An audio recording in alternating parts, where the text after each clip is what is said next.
Hello, everybody. Welcome to Symmetry Live. This is Natasha Helfer, and I have my lovely team member, Lindsay Hyde, with me. Hello. Welcome from Colorado. We try to here at Symmetry have a weekly kind of panel / discussion with our audience every Friday. Although, there are Fridays it doesn't happen, but most of the time around lunchtime, we try to do this and talk about a topic that might be interesting or that you might have some questions about. And today I'm going to try to keep track. I don't always, but I'm going to try to keep track of anybody who's watching us or making comments. If you have a question or a comment that you'd like to, put out there, just, put it in the chat and we'll or in the comment thread. You can also PM me, but I don't know if I'm going to be that tech savvy, quite frankly, to keep track of that too. But I am going to try to keep track of comments. I'm watching too, Natasha. I got it on too. So Okay, perfect. And I can see that, there's some people watching us already, and that's super exciting. So anyway, glad to have you with us.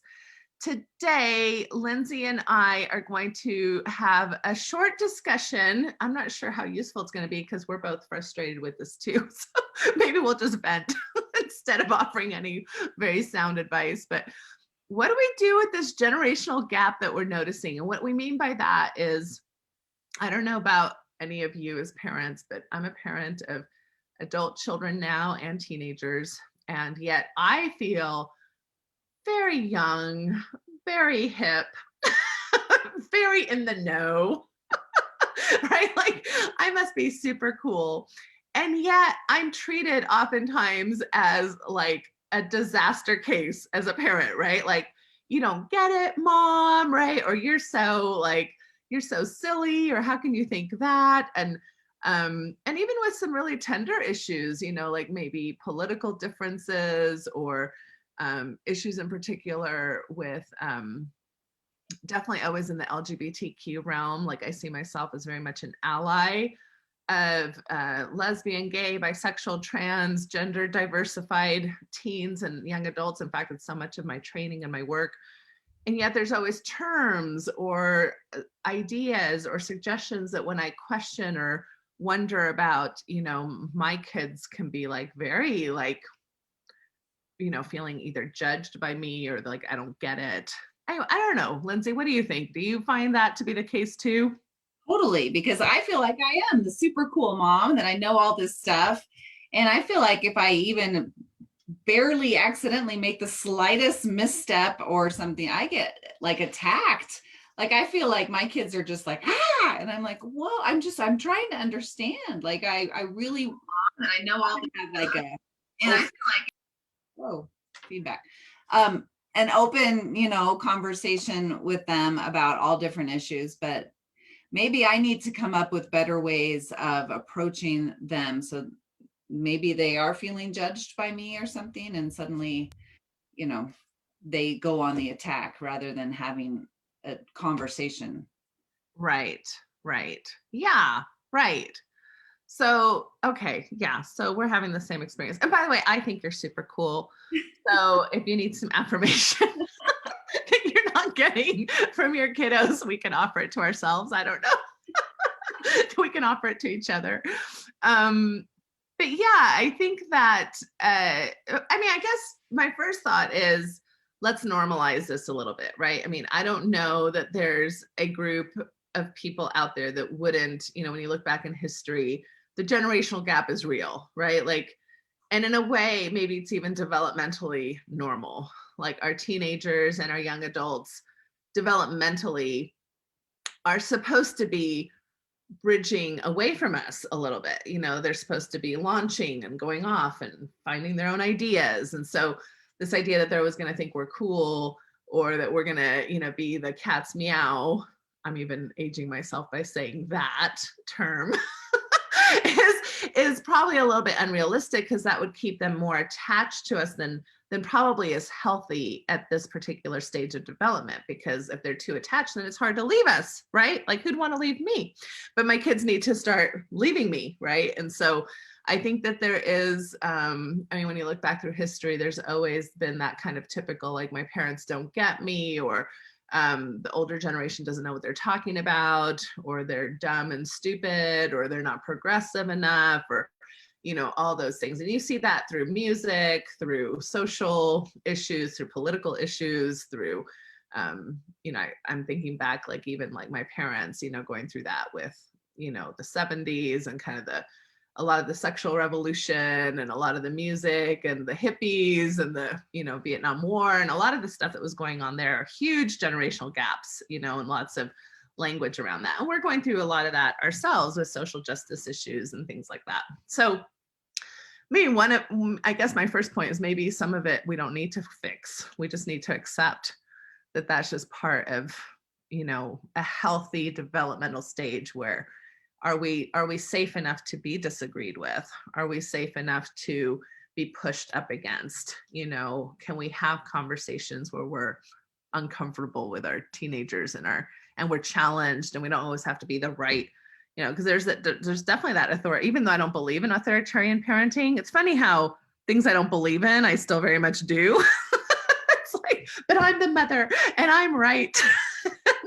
And you have to think about it the way I do. I don't, it's hard sometimes to practice what we preach.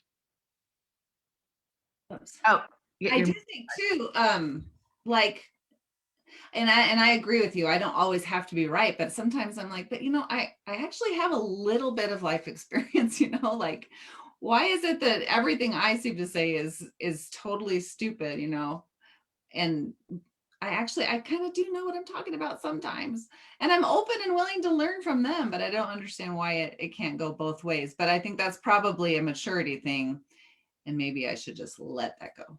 Yeah, right. Well, Jennifer Pearson is joining us. Hello, Jennifer. So she says, I totally relate to this, and her kids are 30, 26, and 21. So yeah, I don't know. So it doesn't get any better? It doesn't get better, I guess. My oldest is 21, so. My oldest is 20 or 19. Oh dear. Oh dear. Right. And I think that there is something to that. I mean, even thinking of myself as a 40, how old am I now? Oh yeah, I'm 48. A 48 adult child of my mother. I'm thinking now, do I treat her with the respect of her wisdom, or do I roll my eyes sometimes at my mom and things like that? And I probably do. There's probably ways that she's frustrated with me that, her generational wisdom, I'm not always open to. So maybe it is a lifelong, thing that I can even call myself out on. Although I think with age, I have been better at that. I think I'm much more open to my mother's wisdom now in my 40s than I was in my early 20s. But I agree with that. That's a good way to look at that, like the way that we do that to our own parents, because I hadn't really ever thought about that. But yeah, if my parents try to tell me anything about technology, which I'm not that great at either, but I mean, at least I can text, like I don't think my dad knows how. Literally, I don't think he knows how to send a text. So, and I'm just like, oh, dad, So that probably, I'm doing the exact same thing that my kids are doing. So I should probably just, it is what it is. We are now having to eat humble pie. Yeah. Our whole topic.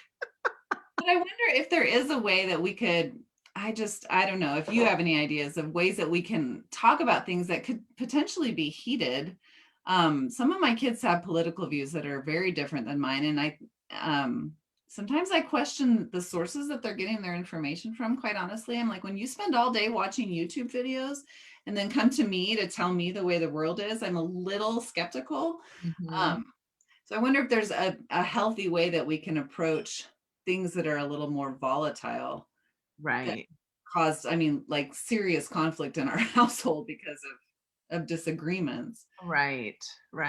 Well, and I think that a lot of the stuff that we talk about relationally, between couples, or, kind of between adults who are similar aged, still apply to parenting dynamics, and I do think, and people are welcome to challenge me on this, but I think that as parents, I feel like we always have a little bit higher responsibility to the emotional intelligence of the dynamic, of the parenting dynamic. So, um, I think I don't want to be the kind of parent where my kids end up having to parent me, so I want to work on my emotional intelligence and be able to be a role model for that for my kids. So that means I need to work on all these skills that I'm hoping for them. If I want them to be open to my ideas, am I open to theirs? Am I able to tolerate and regulate my emotional mood and my process when I'm hit with things that I disagree with, which, we know is kind of part of emotional intelligence and part of differentiation skills. So am I role modeling what I hope? And that's why I laugh at myself when I get authoritarian, because that kind of is, not helpful necessarily to just say, oh yeah, well, it's my way or the highway, or I'm right because I'm the older one. That's not, I mean, I may have some power there just because I may have more financial resources or ability to say you can't live in my home anymore, things like that. At the same time, that's not really going to help us have a relational process that's helpful. So yeah, when you think about what are some of the ideas, and we'd love to hear from you listeners, like Jennifer again talks about, no, it doesn't necessarily get better, major disrespect issues with our 30-year-old son, finally set some boundaries. And that's, we might talk about that. That might be a little bit different than just having ideological differences. Sometimes adult children are kind of dealing inappropriately with their parents, whether it's through respect or resources, still living in your home or still depending on you financially, or treating you or your home with disrespect because they disagree with you. So Jennifer says this didn't go well for them and lots of pain in our relationship. And I think this is so true, where this is still a laboratory. The laboratory of parenting doesn't change just because your kids get older. And sometimes I think it gets more complicated because now they have more power too. It's different. You're having a different argument with a 5-year-old than you are with a 30-year-old, right? And the ability for the 30-year-old to assert themselves is much different than a 5-year-old, right? So that's challenging. But I do think that there are some things that we can think about, like, am I willing to listen? Am I willing to hear their perspective? Am I willing to validate? I was about to say validate. Right? Especially when I don't agree at all. It's hard to say, well, so it sounds like this, like you said, this YouTube character really is significant for you, and that you really trust them, or that you feel like they have something important to say. Tell me more about that. Getting curious instead of like, how dare you? This is an idiot. Which maybe sometimes we want to say, like, how could you believe this person or let this person influence you? But, how do we get curious and then ask for that respect back? Like, okay, so I've listened to you. Are you willing to listen to me? I think that there are some things that you probably have a point on that I could think about. Are you willing to think about some of my points? So just kind of that role modeling reciprocity. I love that. I don't think I've ever done that. Like I think I kind of expect that if I'm listening to them, that they would listen to me, but I've actually never asked them if they were willing to listen to me. So that's a good thing I need to work on for sure.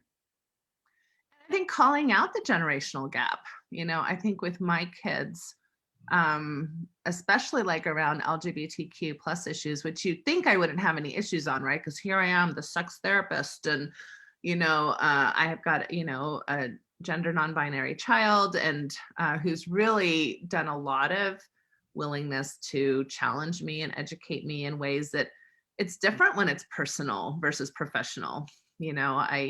When you're in a professional space and you've got all the talking points and you have all the information, it's all very cerebral. That's very different than in your lived experience at home with your child, with all your own biases, with all your old programming, all your stuff that comes up. I just, as a mom of a bisexual and gender binary child, I haven't always followed my own advice, and I have to own that. So can I own my mistakes? Can I repair? And can I also just say, look, we grew up and we're growing up in really different spaces. The fact that you can have these kinds of conversations with your friends, in the 80s when I grew up, we weren't even talking gender binary. That wasn't even a term. I mean, it may have been in a journal somewhere in a book, but it wasn't a term that was being colloquially used in my high school growing up experience with my friends. So can you have patience for, the fact that I'm coming at this from a very different perspective, and I have some catch up work to do, and can you honor that it also hasn't always been this way? Yeah, again, I like that you are asking them to give you patience, because I've definitely tried to explain to my kids, like, you don't even know how different the world was when I was your age. Like, it's just, and the programming like that we were raised with, especially being raised in a religious culture that we were raised in, like, it's just a very, very, very different world. And so I try, when they call me out for accidentally saying the wrong pronoun or something, I'm like, I'm really trying, but you got to give me space. There's a learning curve here that, you just have to be patient with me. So I like that, asking for that and reminding them once in a while that it's not that the way they see the world is very different than the way I saw it at their age. And I'm still trying to catch up. Yeah. It's funny because I remember my parents talking to me about stuff. Like, I remember my dad one time telling me that he had gone to a high school with segregated water fountains. And I was just like, I remember being like 10 or something when he told me this. So this was like maybe 1982 where he told me this. And I was like, I remember being like in shock. Like, what are you talking about? Like, there's no way that, that must have been something that happened 2000 years ago, not, like 40 years ago or, 30 years ago. Like, even as a 10-year-old, I kind of got it. And I think that sometimes I forget to tell my kids those kinds of stories. Like, even I remember just a few weeks ago reminding my kids that I did not have a cell phone. Like, one time when I was kind of like broken down with a car and on the side of the road, and I just was like kind of at the whim of anybody who'd stop, because I couldn't just text somebody or call somebody, and just their faces, and I just remember that moment kind of like with my dad, like, what? Like, how could that be? And I think sometimes telling our childhood stories can be helpful. Like, I remember when we got our first microwave, that was a big deal. I remember getting our first home computer, that was a big deal. And to kind of help them understand that, oh, this has been a shift, and educating them that the last, in this information age that we live in, the last really like 50 years have been significantly different than the last 5,000 years in many ways, right? Yeah. Like, we're shifting and growing and changing in ways that are kind of unprecedented. Because otherwise, they're living in their own little ocean that they're used to, and they don't have that context that we have, And I think the generational gaps are a bit different than they have been in the past sometimes. Yeah, I agree. I think it seems like a bigger gap now than it did with my own parents. But I just think that gives us more opportunity to make it smaller and to learn from each other. And hopefully, I like what you've mentioned a couple times, asking for their participation in that. I think that's important. Yeah. Yeah. Yeah. Asking their participation in boundary making or rules of the home, or what are your thoughts at least about this? Not that it has to be democratic Yeah. necessarily, but it can be at least invitational to consider. And I do always try to remember, even though I think I'm wise and I think I know what's best for my kids, it's hard sometimes to remember that maybe they know what's best for them too in a lot of ways, or that I have things to learn from them. Just like I would hope my mom, and dad when he was alive, would have been open to things that I felt I could benefit their lives with by different perspectives or my education or my different ideas. Mm-hmm. It's definitely a back and forth. Well, we would love to hear any thoughts or ideas that, all of you who might be listening to this have. What's gone well in your families? What hasn't? What have you learned along the way? When have you had to eat some humble pie? when are you pretty convicted about something that you feel your children haven't necessarily been open to? What forms of communication have been successful or not? We'd love to hear from you. But anyway, these are some of my thoughts. Any closing thoughts from you, Lindsay? Um, Not really. I guess I really always go back to just love. Unconditional love is so important. And I may make a bazillion mistakes as a parent, and my kids love to point those out to me. Hopefully, above anything else, they know that I love them no matter what, and hopefully that will carry us through. I think that's very true. And it's probably a whole nother discussion we could have at some point is what does unconditional love look like? Because like Jennifer talked about, they had to place some boundaries.